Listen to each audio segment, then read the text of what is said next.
계속해서 요한복음 강의 39번째 요한복음 8장 12절에서 20절까지 말씀이고요. 나는 세상의 빛이니라는 제목으로 이 말씀을 묵상하도록 하겠습니다. 그래서 오늘 본문도 여러분이 보시면 별로 어렵지도 않고 다 이해하지 모르는 말들이 별로 없는 것 같습니다.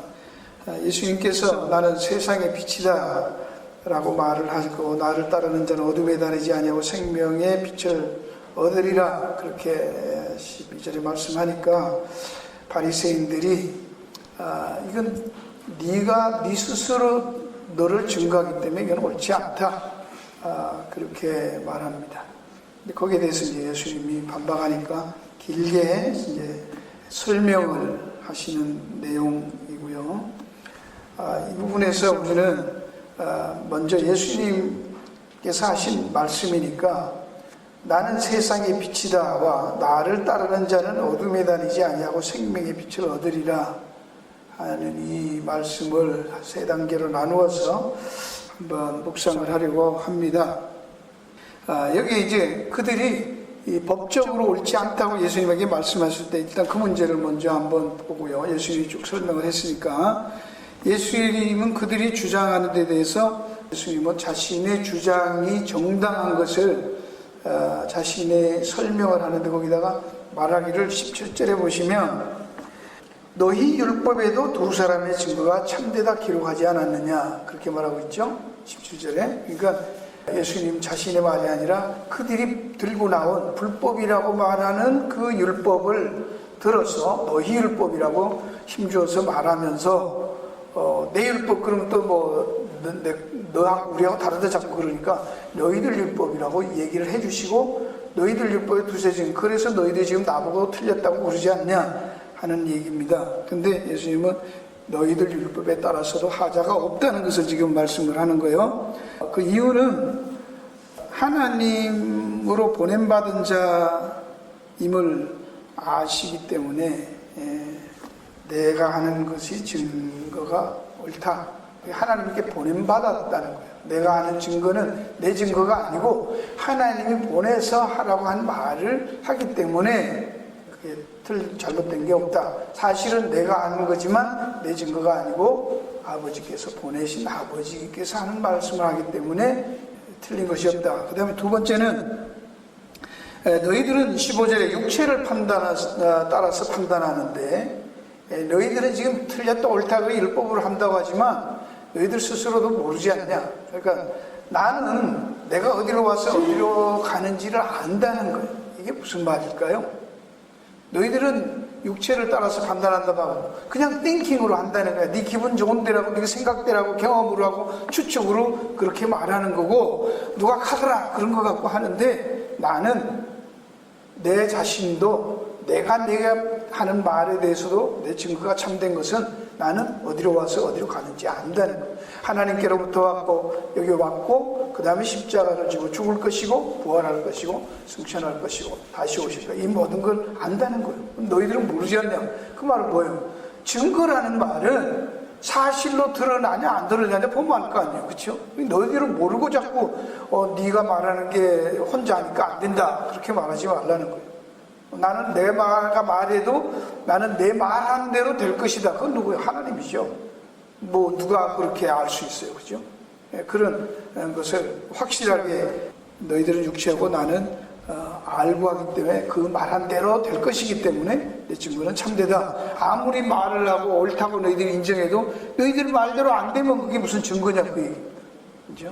나는 내 말대로 되기 때문에 증거가 맞다. 그 다음에 이제 마지막으로는 18절에 하나님과 나는 하나고 같은 것이고 같이 나누었고 같이 공유한 것이고 같이 말하기 때문에 결코 율법에 따라서도 하나님과 내가 증거할 수 있는 확실한 두 자격자가 있기 때문에 전혀 증거에 문제가 없다. 이제 그 얘기를 해놓고 시작을 합니다. 그러면서 너희들이 모르는 것은 하나님 아버지를 모르기 때문에 나도 모르는 것이고 나를 모르니까 하나님도 모른다 그렇게 말하는 거예요.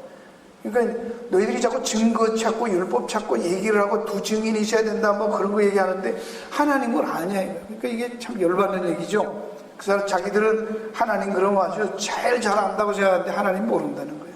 왜 모르냐? 나를 모르기 때문에 하나님 모른다. 너희들 알고 있는 그 하나님 잘못 알고 있다. 그렇게 얘기하는 것입니다. 이게 사실은 보통 그냥 지나가지만 당사자들과 그 당시로서는 이게 굉장히 이게 불꽃 튀는 이야기죠. 상당히 심각한 이야기잖아요. 그렇죠? 우리 어떤 사람들이 여기 와 있는데 어떤 강사 목사님을 했더니 우리 교회 와가지고 앉아있는 여러분들, 여러분 예수 믿습니까? 네. 그러니까 그런다고 해서 여러분 믿음이 있는 게 아니고 구원받은 거 딱 예수 믿는 거 아닙니다. 이런 소리 하면 갑자기 열나잖아요. 그렇죠? 저 사람이 왜 와가지고 저런 소리 하나? 그럴 수 있죠. 그만큼 쇼킹했다는 얘기입니다. 이제 본문으로 가서 예수님의 증거가 참되다는 걸 예수님이 반박을 하시고 그러면 예수님의 말씀을 우리가 봐야 되겠는데, 나는 세상의 빛이다는 것을 한번 생각을 해봐야 됩니다. 예수님이 나는 세상의 빛이다 그런데 그들이 증거를 대라 그러는 거예요. 네가 빛인지 뭔지 증거대라. 말이 안 되는 거죠. 빛이 와가지고 빛인데 빛을 증거해라 그러면 어떻게 하는 거예요? 빛을 보여줬는데도 빛을 보여라 그러면 뭐 어떻게 보여주는 거예요? 그렇죠? 그러니까 그들은 어둠이라는 게 폭로된 거예요. 보여줘도 안 된다는 얘기죠. 그렇죠? 보여줬는데 보여라 그런 말은 못 본다는 얘기잖아요. 그럼 뭐 어떻게 증명할 수 있어요? 안 된다는 얘기입니다. 그 얘기를 여러분이 놓치시면 안 됩니다. 우리는 보통 이 빛이라 그러면 상식적으로 아는 것이고 물리적이고 현상적인 빛으로 이해를 한단 말입니다. 그러면 안 된다고 했어요. 성경은 전부 비유라고 했어요. 그렇죠? 우리가 아는 대로 밝은 빛 이런 걸로 하면 안 돼요. 이건 전부 사인이에요. 이 빛에 대해서 보면 태초에 하나님이 이 천지를 창조하실 때 땅이 혼돈하고 공함이 흑암이 깊음 위에 있고 하나님의 신은 수면에 운행하신다. 하나님 가라사 빛이 있어서 빛이 있어 그 빛이 하나 보시에 좋았다. 하나님이 빛과 어둠을 나누사 빛을 낮이라 칭하시고 어둠을 밤이라. 그리고 첫째 날이 됐습니다. 그렇죠? 이건 뭐 우리가 잘 아는. 그럼 여기에 있는 이 빛은 우리가 보고 있는 아는 이 태양으로 인해서 어떤 전기불로 인해서 이런 빛이라는 거하고 같은 걸까요? 다른 걸까요? 창세기 강의할 때 다 했어요. 계속 보면 하늘의 창에 광명에서 주야를 나누게 하라고 그 광명으로 하여 징조, 여러분 했어요. 징조, 그 사인, 어트라고 했어요. 사시와 일치와 예언하는 이라 그 광명이 하늘의 공차에 땅의 빛이라 그대로 되니라. 그 두 큰 광명을 달과 해를 하늘에 두시고 작은 큰 광명은 해는 낮을 주관하고 작은 광명은 밤을 주관하시며 별들도 만드시고 하늘 공차에 땅을 비치게 하셔 주야로 주관하셨다.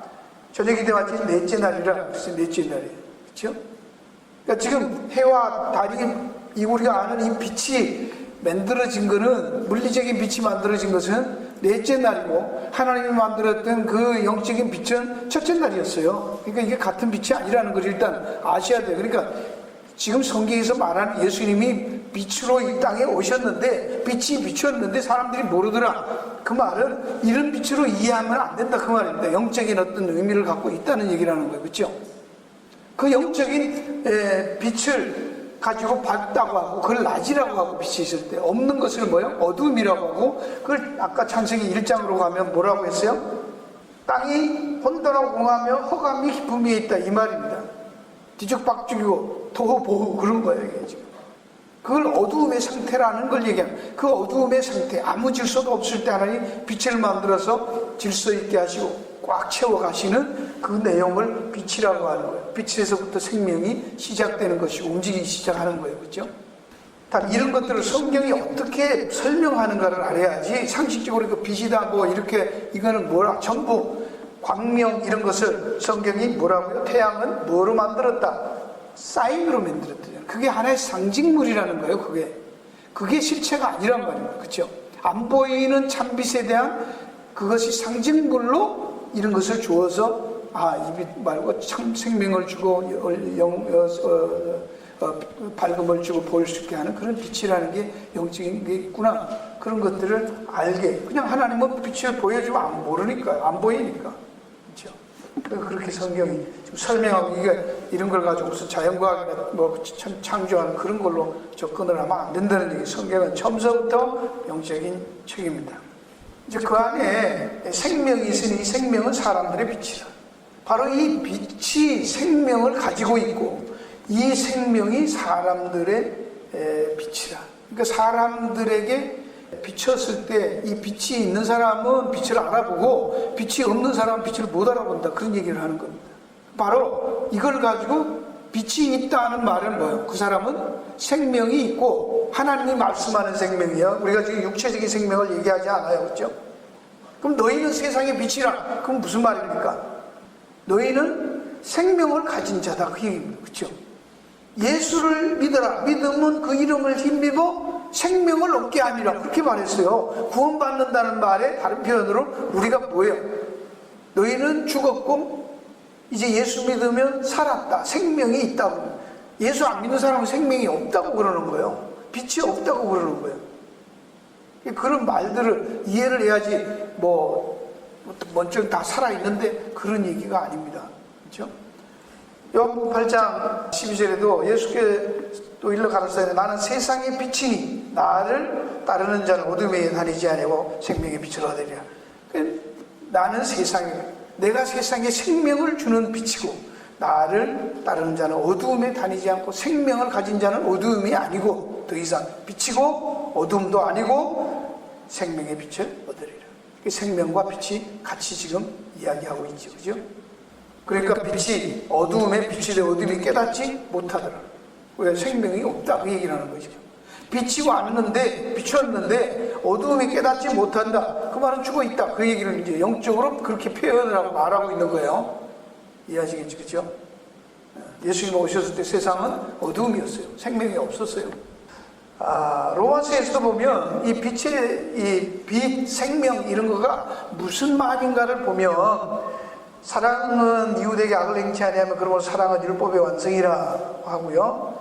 그러면서 우리가 아는 대로 로마서 또한 너희가 이 시기를 알거니 자다가 깰 때라 벌써 되었으니 이는 이제 우리의 구원이 처음 믿을 때보다 가까웠음이라.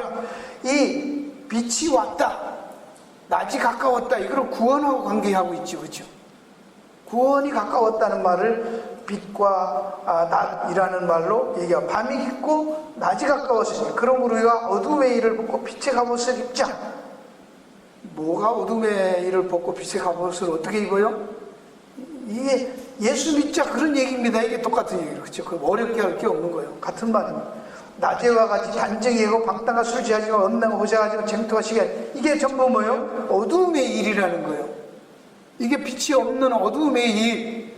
이 사람들은 죽은 행실, 일이 바로 죽었다는 말을 어떻게 성경이 표현하냐면 단정치 못하고 방탕하고 술 취하고 음란하고 호색하고 쟁투하고 시기하지만, 그게 이거를 문자적으로 알아가지고 또 뭐 호색만 안 하면 빛인가 이렇게 하는 거예요. 그죠?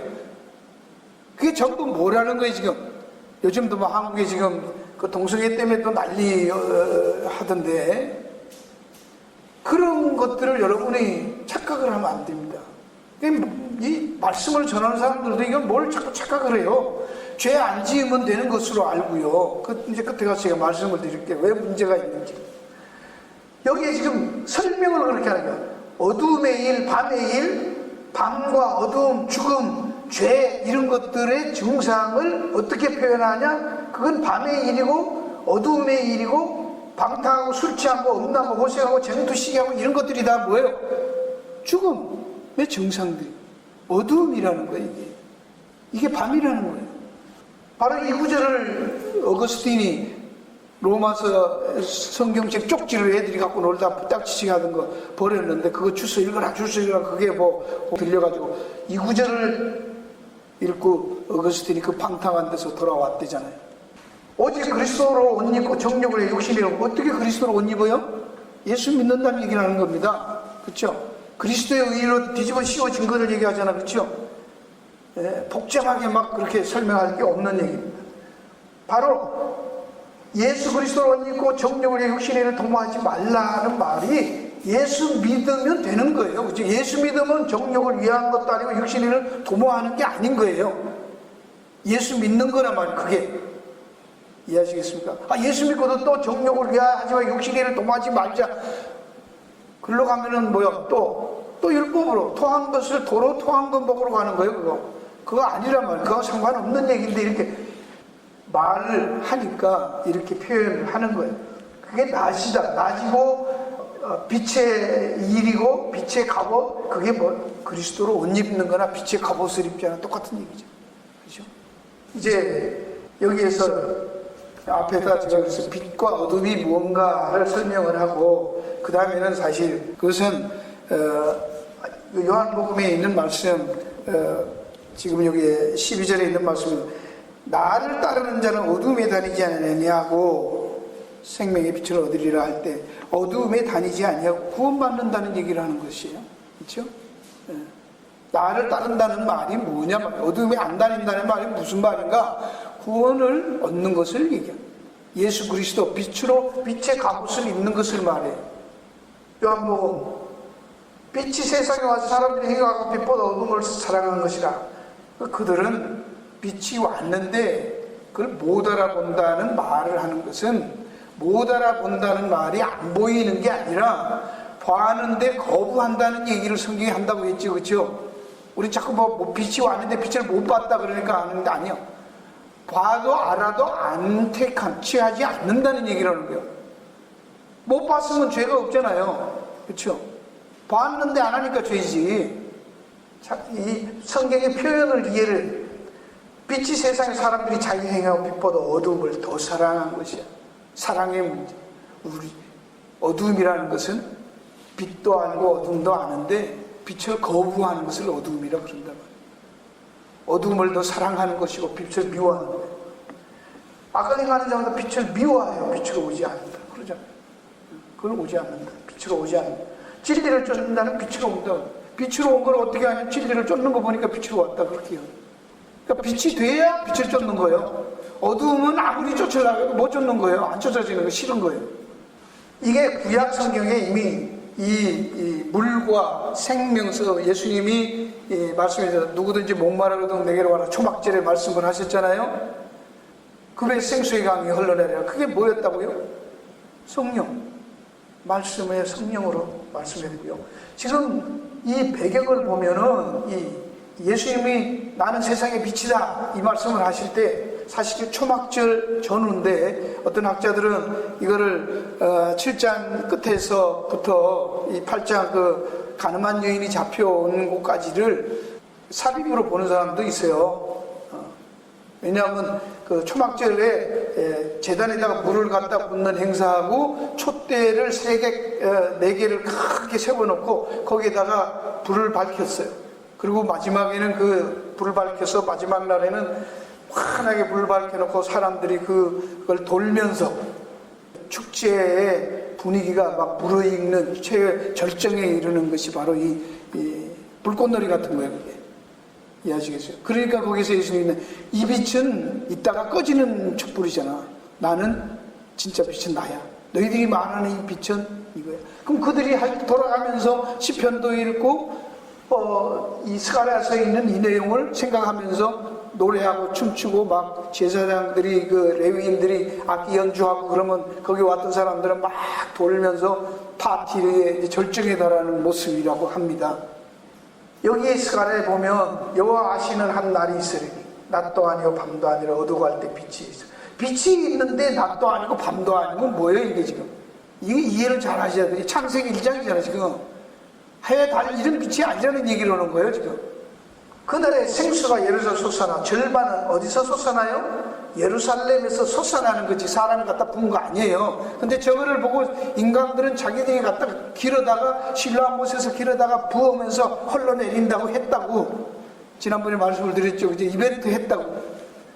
동해에서 서해로 올 것이 여름에도 겨울에도. 이게 뭐야? 성전 문지방에서 물이 나와서 모든 데로 흘러가면서 모든 만물이 소생한다는 거 에스겔에서 봤지요. 계시록에 있지요. 그죠? 똑같은 얘기예요. 그 얘기하면서 여호와께서 천하의 왕이 되니 그날에 여호와께 홀로 하나실 것이요 그 이름을 홀로 하나 온 땅이 쫙 갑니다. 그러면서 이 빛이 얘기하다가 생수가 흘러나오는 것까지 해서 빛과 생수가 같이 있는 거예요. 이게 초막절 마지막 절기의 마지막 날 절정인 거예요. 이게 지금 이거를 이 사람들이 재현하는 거예요. 지금 그 빛을 하나님의 빛인데 빛이 있으리라. 그러니까 그것도 생각하고, 또 자기들이 출애굽했을 때 하는 불기둥, 구름기둥 그것도 생각하면서, 하여튼 불이 밝히는 거는 좋은 거니까 하나님의 인도하심과 보호하심 이런 축복이 있으리라. 그래서 다시는 저희와 이제 예루살렘에 안전히 하자, 이거를 기대하면서 그들은 축제를 만드는 거예요. 그죠? 뭐 나쁠 거 없어요. 하여튼 했다고. 그러니까 그런 게, 이런 말씀에 대한 진의, 참 의미보다는 눈에 보이는 가시적인 그런 행사들에 더 집착하고 그런 걸 만드는데 열광하고들 살았다는 얘기를 하는 거예요, 지금 이스라엘 사람들이. 오늘날 교회도 여러분이 잘 보시라고. 사람들은 이벤트 없으면 실증나잖아요, 그렇죠? 예수 안 믿는 사람들도 요새는 뭐 결혼 한 번 하려면 별별 이벤트를 다 하대. 하여튼 해야지 돼. 사랑하면 결혼하면 되는데 이벤트 해주냐 안 해주냐 가지고 사랑하냐 안 하냐를 판가름 한다고 하더만. 하여튼 이런 내용들을 그래도 성경 구절을 갖다 대면서 이렇게 짜맞췄다 그 말이에요. 저게 인간들이 부어서 그렇게 불쾌한 거 한 말이 한 군데도 없잖아요. 성경은 없어요. 근데 그렇게 만들어갖고 자기들은 축제라고 하고 막 열광을 하면서 마지막 그 초막절 절기 3대 절기의 마지막인 그 절기, 그죠? 수장절, 곡식, 요즘 같으면 추수감사 같이 이제 곡식 다 하고 창고에 집어넣고 가서 축제하는 그 초막절 마지막 날, 8째 날 이렇게 하면서 거의 광란의 도안으로 가는 것이죠. 그렇죠? 너무 신났죠. 잊을 수 없는 그날이죠. 그러나 예수님은 말씀합니다. 이 빛도 생수도 지금 우리가 본 대로 빛이 뭐예요? 생수가 뭐예요? 다 생명하고 관계가 된 얘기를 하시는 거예요. 그렇죠? 예수님이라는 얘기를 하면 예수님. 너희들이 인위적으로 만들어서 되는 게 아니고, 그런데 마지막으로 좀 너희가 어둠에 다니지 않으면 생명의 빛을 얻으리라고 말을 하는데, 이 말씀이 20절을 보십시오. 이 말씀은 성전에서 가르칠 때 연복계 앞에서 하셨으나 찾는 사람이 없으니 이는 그의 때가 아직 이르지 아니하였습니다. 이 말씀이 무슨 말인가? 왜 사도 요한은 이 얘기로 20절에 갑자기 성전에서 연복계 앞에서 이 설교를 했는데 사람들이 못 잡았다는 거예요. 안 잡은 게 아니라 못 잡았다는 거예요. 그리고 그때가 아직 이르지 않았다.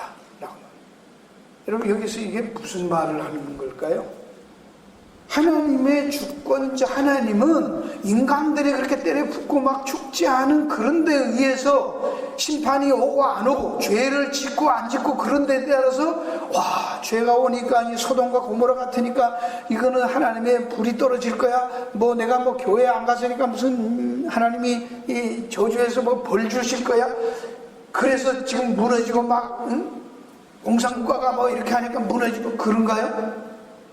우리는 그렇게 생각하잖아요. 그렇죠? 뭐 그게 다 뭐예요? 잘 생각하세요. 그거 인과응보적인 논리죠. 그렇죠? 성경은 그런 거 아니에요. 지금 이 세상은 노아 때 하나님이 우애하던 인간들이 가만 놔두면 얼마만큼 악하게 가는지, 하나님을 떠나서 얼마만큼 인간들이 지금 마음대로 사는지를 이미 창세기 노아 때 말씀했어요, 안 했어요? 하셨어요. 한탄하셨다고 하잖아. 인간을 만들면 인간은 아무리 자유의지를 지고 아무리 하나님 형상을 지어도 인간은 이렇게 간다는 거예요. 이렇게 산다는 거예요. 그렇죠? 그걸 왜 잊어버리냐고. 그걸 잊어버리면 안 됩니다, 여러분. 많은 분들이, 많은 이 성경을 보시는 분들이 그걸 잊어버리고, 그거는 새까맣게 잊어버리고, 현재 우리는 아무 죄도 없고 완벽한 사람처럼 모든 죄와 안 죄가 지금 우리의 선택에 따라서 주어지는 것처럼 생각하고 살아. 뭐 김정은 위원장하고 트럼프 대통령이 판문점에서 만났어요. 엄청 놀라운 일이죠. 세상은 그런 것 같고 뭐 노벨 평화상 줄지 모르겠어요. 또 여러분, 여기에 말씀하는 이 내용은 하나님이 구원 역사라는 구속 역사를 주권적으로 행하고 있다라는 얘기지, 인간의 잘하고 못하는 것에 따라서 하나님이 심판도 하고 안 하고를 그때그때 결정하신다, 그게 아니라는 얘기를 지금 하는 거예요. 이 얘기를 좀 이해를 하시기 바랍니다. 자, 그 얘기를 위해서 제가 지금 마가복음을 찾았어요. 여기 예수님이 연복계 앞에서 하셨으나 잡는 사람이 없다 그렇게 말하는 거예요. 근데 연복계가 왜 등장할까? 마가복음, 누가복음에도 나오는데요. 회당 상자와 잔치 상석을 원하는 서기관들을 삼가라. 저희는 과부의 가사를 삼키며 외식으로 길게 계획하는 자니 그 받을 판결이 더욱 중하리라 하시니라.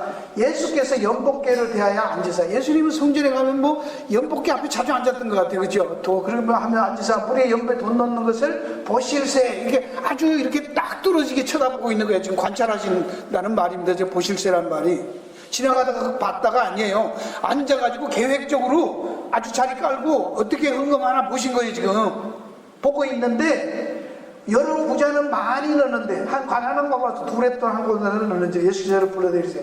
내가 너희에 이르는 이 가난한 과부를 연복궤에 넣는 모든 사람보다 많이 넣었다. 저희는 다 풍족한 중에 넣었거니가 풍족한 중에서 자기 모든 소유를 곧 생활비 전부를 넣느니라. 자, 이 구절을 여러분 어떻게 생각하세요? 한번 들어본 분, 이 구절을 한 번도 못 들어봤어요? 헌금할 때 어떻게 해라? 하나님이 예수님이 이 과부의 헌금을 칭찬해요, 안 해요, 지금? 왜 칭찬하신 거예요? 많이 했다고? 그러면 자기 생활비 전부를 밤을 쏟아서 가진 거야. 정성으로 드렸다. 그럼 요거 지금 헌금할 때 요거 18번 구절이가 아니에요. 여러분, 돈 많이 내는 게 중요한 게 아니라 정성으로 믿음으로 했는 이 과부의 헌금처럼 예수님이 칭찬하는 헌금 내야 됩니다라고 해야 안 해요? 그렇게 들었지요? 그래갖고 심지어 어떻게 돼? 돈도 다림질해갖고 내고 뭐 정성으로 내고 뭐 그래야 된다고 하는 거예요. 그렇죠? 이렇게 꺼내갖고 이렇게 살짝 살펴갖고 뭐 큰 거 내면 집어넣고 작은 거 꺼내고 이러면 안 된다는 거야. 여러분, 그렇게 아멘하고 그런 줄 알고 그럼 성금 될 때마다 많이 못 내도 정성으로 낸다고 막. 근데 이 아무리 정성으로 내도 이 과부로 따라갈 수 있을까 없을까? 왜 없어요? 생활비 다 냈잖아. 근데 괜히 쇼 떨지 말라고 이게 할 수 있다는 얘기하는 거예요? 못하는 거예요? 못한다는 얘기하는 거예요. 이 과부 흉내 못 내는, 과부는 아예 없으니까 2개 내주고 그 다음에 얻어먹었을지 모르지만, 여러분, 없는 사람은 있으나 많아야. 그거 뭐 펜이 2개 있는데 그거 뭐 쿼러 2개 있는데 뭐 이불짜리 2개 있는데 그거 주나 안 주나 뭐 그거 때문에 주고 안 주고 해요. 다 줄 수 있지. 근데 생활비 전부 냈다 그러니까 이걸 가지고 뭐 엄청 애싸면서. 여러분, 제가 왜 얘기하면 성경 그렇게 보지 마요. 이걸 갖고 얼마나 악독하게 이용했는가를 앞에 구절 보세요. 앞에 왜 이 말을 해? 그러니까 내가 문맥이라는 얘기를 하잖아요. 예수님이 이 얘기를 왜 해요?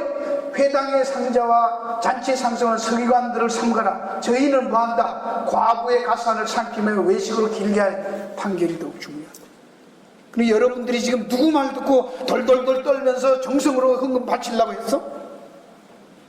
여러분, 이 얘기하는 거예요. 지금 이 과부는 가진 것도 없고 너무 힘없으니까 그 서기관들이 가르쳐주는 대로 다 있는데도 집어넣었다. 그럼 예수님이 한번 우리가 성경이 말하는 상식적으로 생각해 보세요. 예수님이 그거 앉아가지고 그 헌금통 누가 많이 넣나 안 넣나, 이 헌금통이요, 이것도 많은 분들이 써놨더라고. 13개가 있는데 헌금함이 여인의 뜰이라는 성전에 들어가면, 예수님이 사는 그 설교하는 그 장소에 가면 이 헌금통이 13개가 있어요. 13개. 잘 보세요. 13개인데 그 종류가 다 달라. 우리 교회처럼 무슨 헌금 드리는 명목이 얼마나 많아요. 그게 다 있는 거야. 거기에 따라서 집어넣는 거예요. 근데 이 헌금통이 이상하게 생겼어요. 나팔 주둥이처럼 생겼대. 나팔 주둥이인데 거꾸로 엎어놓은 거예요. 나팔이 크게 벌어져 있잖아요. 그러니까 밑에는 볼록하고 위에는 조만해. 왜 그렇게 길게 올라와 있고 밑에는 커. 이렇게 양파처럼.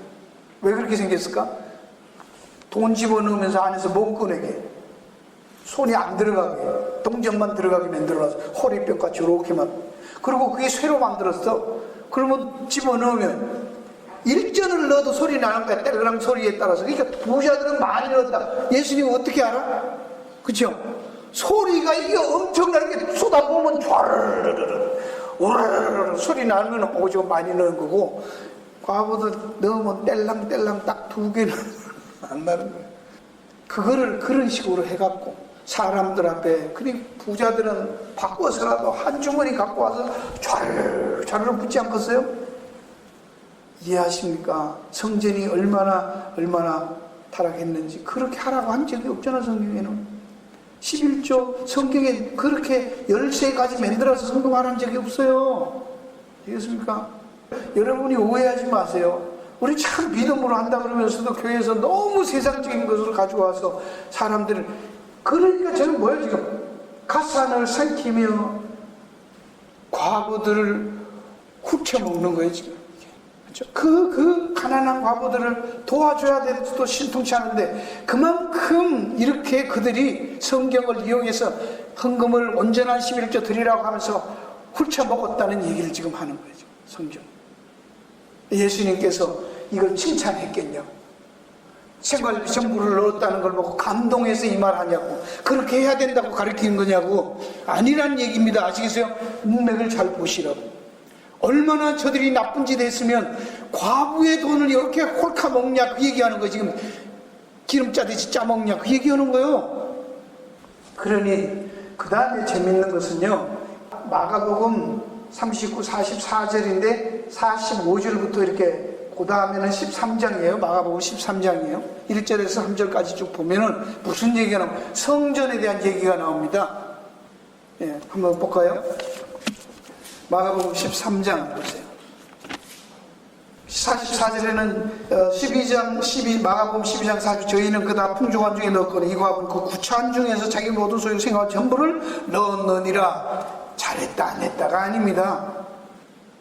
그들이 얼마만큼 악랄하게 긁어모으는지 돈 뜯어먹는 선수였다는 것을 이 과부의 역전을 들어서, 헌금을 들어서 폭로하신 것이지, 이거 격려한 게 아니라는 얘기를 여러분이 아시란 말이죠. 그러니까 그 다음에 어떻게 가요? 13장에 단양 어떤 게 나옵니까? 누가복음에도 똑같습니다. 누가복음 21장에도요. 예수께서 성전에서 나가실 때 제자 중 하나가 가르쳐, 선생님 보소, 이 돌들이 어떠함 이 건물이 어떠합니까? 얼마나 아름답고 얼마나 놀랍습니까? 지금 그렇게 성전 지어가지고 어마어마하게 꾸미고 하는데, 그걸 예수님이 뭐라고 했어요? 딴 데서는 감도의 소굴이라고 그랬죠. 그러니까 예수님이 그 말에 뭐라고 그랬어요? 2절에 예수께서 이르시되 내가 이 큰 돌들을 보느냐? 돌 하나도 돌 위에 난 다 무너지리라. 성전 파괴되는 얘기 하시잖아요. 그렇게 복을 받는 자 좀 놔둬야지. 성전 기능 끝났다는 거예요. 너희들이 축제, 광란의 축제를 벌이고 있지만 이거는 뭐예요? 사인이었는데 이거 붙들고 앉아서 돈 긁어 먹는 도구로 사용해 먹었으니까 이거 더 이상 필요 없고, 그 얘기한 거예요.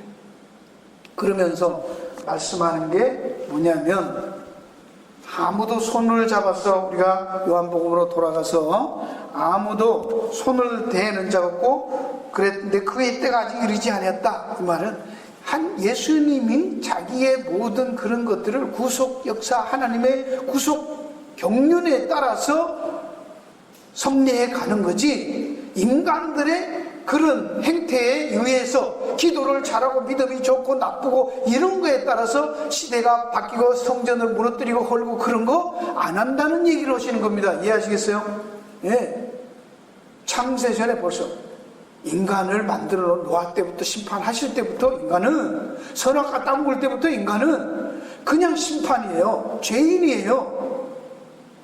근데 새삼스럽게 뭘 더 죄를 지어서 소돔과 고모라는 더 많이 죄 지었기 때문에 불우향이 떨어졌다고 생각해요. 그래요? 아니잖아요. 그렇죠? 소금 기둥되잖아요. 살려줬더니 지가 부지하고 해가지고 좌식 낳잖아요. 뭔 소리들을 하는 거예요? 여러분이 이 부분을 늘 말씀해요. 성경을 통으로 봐야지. 끊어서 인간들의 반응에 의해서 선교를 많이 하면 하나님이 복을 주시고, 안 하면 닫아버리시고, 선교를 하면 오래 갈 것이고, 아니요. 하나님의 뜻은 하나님의 때에 따라서. 이 유대인들이 죄를 많이 지었기 때문에 이제 성전이 무너진다가 아니에요. 이미 성전 무너진 이유는 오래전서부터, 성전을 가나안에 와가지고 돌로 가지고 막 짓고 막 난리 칠 때부터, 솔로몬이 할 때부터 변질되기 시작하는 거예요. 이미. 아시겠어요? 하나님은 언제 성전 지라고 그랬냐고 그러잖아요. 북박이 되면서부터 인간들은 거기에서 제사장 세우면서 레위인들 세우면서 11조 내려가고 운영해 가려는 걸 할 때 그걸 좋은 뜻을 했는데 그걸 전부 이용해서 자기들이 착취의 수단으로 사용하고 변질돼 갔잖아요. 갑자기 예수님 때 와서 그런 게 아니라 예수님은 이미 그런데 하나님의 경륜의 때가 참해. 예수님이 오셔서 때가 찼으니 회개하고 복음을 믿으라 그러는 거예요. 때가 안 됐으니까 못 죽이는 거고 안 죽이는 거예요. 아시겠습니까? 예수님의 때가 되면 예수님이 이제 내가 죽어야지 죽을 때가 됐다고 하면 그러면 그 사람들이 잡아 죽이는 거예요. 그 전에 아무리 죽이려고 못 죽이는 거잖아요. 그렇죠? 누가 컨트롤 하신다? 하나님이 하신다는 거예요. 자, 에베소서 찾고 마치도록 할게요. 에베소서 1장으로 가보겠습니다. 3절 찬송하리로다 하나님 곧 우리 주 예수 그리스도의 아버지께서 그리스도 안에서 하늘에 속한 모든 신령한 복으로 우리에게 복 주시되 곧 창세전에 그리스도 안에서 우리를 택하사 우리를 사랑 앞에서 그 안에 걸어 흠이 없게 하시려고 그 기쁘신 뜻대로 우리를 예정하사 예수 그리스도를 밟아 자기 아들들이 되게 하셨으니 이는 그의 사랑하시는 자 안에서 우리에게 거저 주신 바 은혜의 영광을 찬미하게 하려는 것이라. 7절 우리가 그리스도 안에서 그의 은혜의 풍성함을 따라 그 피로 말미암아 구속 죄사함을 받았으니 우리가 구한 거 아니에요. 얻었다는 얘기를 하는 거예요. 받았으니 이는 그가 모든 죄 총을 우리에게 넘치게 해서 9절 그 뜻의 비밀을 우리에게 알리시고 그 기쁘심을 따라 그리스도 안에서 때가 찬 경륜을 위하여 예정하시는 것이니 때가 찬 경륜이지 인간들의 행위가 악해지고 그래서 그렇다는 게 아닙니다. 하나님은 창세기에 창조할 때부터 이 계획대로 쫙 계획이 먼저 플랜이 블루프린트가 있었고 거기에 따라서 해온 거예요. 아무리 해도 참고 하다가 때가 되면 이렇게 하시고 이렇게 하시고 하신다면 인간들이 아무리 성결 하든 아무리 착하게 하든 아무리 약하게 하든 아무리 죄를 지어도 예수님의 재림의 날은 하나님의 경륜의 때 타임테이블에 따라서 올 거예요. 할렐루야. 뭘 바꿀 수 있다는 거예요, 인간이. 그래서 10절에 보세요. 하늘에 있는 것 땅에 다 그리스도를 통해 통일되게 하려면 이는 모든 일을 그 마음의 원대로 역사하시는 자의 뜻을 따라 우리가 예정을 그 안에서 기업이 되었다. 모든 일을 그 마음에 원하는 대로 역사하시는 자의 뜻입니다. 여러분, 이런 것을 알고 지금 하나님 관점에서 성경을 보고 그렇게 이해하고 신앙생활을 해야 그 다음에 요한복음에서 보면요 그 다음에 뭐가 나옵니까? 8장 우리가 하는 20절 이후부터는 뭐가 나와요? 여러분 가서 묵상해 보세요. 다음 주 뭐가 나오는지 무슨 얘기를 하는 건지 왜 성전 안에서 간음하다 잡힌 여인을 하시고 이제는 나도 너를 정죄하자니 이제 가서 죄를 짓지 말라 더 이상 죄를 짓지 말라 그게 무슨 소린가를 이해해야 되는 걸 아시겠습니까? 누구든지 그리스도 안에 있으면 정죄함이 없다고 해놓고 뭘 어떻게 하라는 거예요? 인간은 늘 죄 짓는 존재인데 하나님이 다 베꼈는데 그러니까 이제는 우리가 패러다임 시프트를 하라는 말입니다. 아시겠어요? 최소한 그래도 성질은 안 바뀌어요. 그러나 성품은 바뀌어. 그거는 하면 바뀌잖아요. 알 만큼 바뀌잖아요. 네이처는 안 바뀌지만 캐릭터는 바뀌잖아요. 좀 좋아하던 거 안 좋아하게도 되고 그죠? 술 좋아하던 사람이 담배 좋아하던 사람이 암 걸린다 그러면 갑자기 끊기도 하고 그러잖아요. 그것처럼 우리가 패러다임 시프트 하면 바뀔 수 있는 거죠. 그런 말을 하는 것이 우리는 하나님의 은혜로 구원 받았으니까 이제는 하나님이 주신 그 은혜 안에서 누리자. 그게 무슨 말인가 봐요. 그러니까 형제를 사랑해라. 지난주에도 말씀을 드렸어요. 저도 그렇게 하고요. 여러분도 그렇게 하려고 한번 생각은 그렇게 훈련해. 다른 제자 훈련이 아니에요. 암만 훈련 받아놓고 앉아갖고 이게 옳으냐 저게 옳으냐 김정은이가 맞냐 뭐 트럼프가 옳으냐 백날 해봐야 누가 맞아요? 한국당이 맞아요? 민주당이 맞아요? 안 맞아요. 다 도둑놈들이 하는 짓이에요. 그게 죄인들이 하는 짓이에요. 그들은 이미 죄인이에요. 그렇죠? 이 땅에 있는 모든 교회가 무슨 동성애 했다 안 했다 그런 거 하면 그 사람은 나쁜 놈이고 간음한 놈은 나쁜 놈이고 살인한 놈은 나쁜 놈이고 그러면 지옥 가고 안 하는 사람들은 다 천국 가나요? 한번 물어볼게요. 예? 간음도 안 하고 살인 안 하는 사람들은 다 천국 가요? 성경이 그렇게 말하냐고? 아니잖아. 그러면 그런 거에 대해서 왜 왈가왈부하냐고. 그쵸? 단지 그거는 뭐라는 거예요? 이 땅에 살 동안 이 땅의 법을 따라야 된다잖아. 안 그러면 지가 고달프니까, 덕이 안 되니까, 유익이 없으니까. 그렇죠? 그걸 왜 이해를 못해요? 세금 안 내면 잡혀가니까, 살인하면 감옥에 가니까, 인생 쪽나니까 참고 살아라는 거예요. 그냥 그래도 참는 게 낫지, 성질대로 살다가 깨지면 뭐하냐고, 그 얘기하는 거예요. 그냥 이 땅에 얘기하는 거예요. 그는 하나님하고는 전혀. 그러니까 우리가 할 일은 뭐예요? 그런 거는 그거는 기본적으로 깔고, 그래서 율법, 우리는 바리새인의 의보다, 의가 하는, 그들이 하는 세상 수준 그거 말고 하나님의 의, 그거 가지고 있으면서도 바리새인들에 의한 세상 수준도 충분히 그렇게 법을 지키고 정직하고 착하고 그렇게 살아야지요. 당연하지요. 그렇죠? 그보다 더 해야지. 왜? 거기다 사랑을 하니까. 동기가 사랑을 가지고, 너가 옳으냐 그러냐 틀렸냐 그러냐, 틀렸으니까 안 한다가 아니라 무슨 행동을 하든지 이게 사랑으로 하는 것이가, 사랑을 하면 어떻게 해야 되나, 그렇게 물어야 된다 말, 하우트를. 그러면 생각이 달라져. 많이 달라져. 그렇게 하는 거예요. 도덕으로 지켜서. 어떤 분은 뭐 이런 걸 해가지고 뭐 하면 난 뭐 목사도 그만둘, 자기는 굉장히 어려운 줄 아는 거잖아. 그렇죠? 세상 사람들이 말이죠, 그 지금 어느 교회 그 문제 있는 거 한번 나도 들어보니까요, 뭐 어쩌다가 들어가다가 보니까 뭐 나와서 유튜브 올리다 보니까 들어와 나왔어요. 들어갔는데 하다가 이렇게 막 듣게 됐어요. 여러 사람들이. 아니, 옛날에 있을 때 한국 뭐 이런 사람들이 새누리당인가 뭐 그거 있을 때는 온건파 꼴통 보수라고 막 사람들이 그 목사를 욕했대. 그러다 요새는 또 와가지고는 전부 또 빨갱이라고 또 욕한대. 그것도 지금 극진 보수 진보당이 집권했는데 또 빨갱이라고 그러는데, 참 웃기는 거잖아. 그렇죠? 정치화로 끌고 가는 거예요. 뭔 소리요? 그 정치하는 사람들이 하는 소리지. 그걸 가지고 이거를 가지고 했으니까 뭐 이렇게 하면 나는 뭐 목회 때려치고. 왜 목회 왜 때려치고? 사람들이 그런 거에 따라서 목회를 때려치고 그러면 돼요? 사람들이 잘한다 그럴 때는 괜찮고, 막 설계했는데 그거 트집 잡았다고 해서 그거 갖고 막 못하겠다 뭐 하는 거예요? 아니죠. 우리는 세상의 처음서부터, 여러분 무슨, 나는 세상의 빛이다 그랬을 때 이 세상은 어둠이라고 예수님이 밝혔잖아요.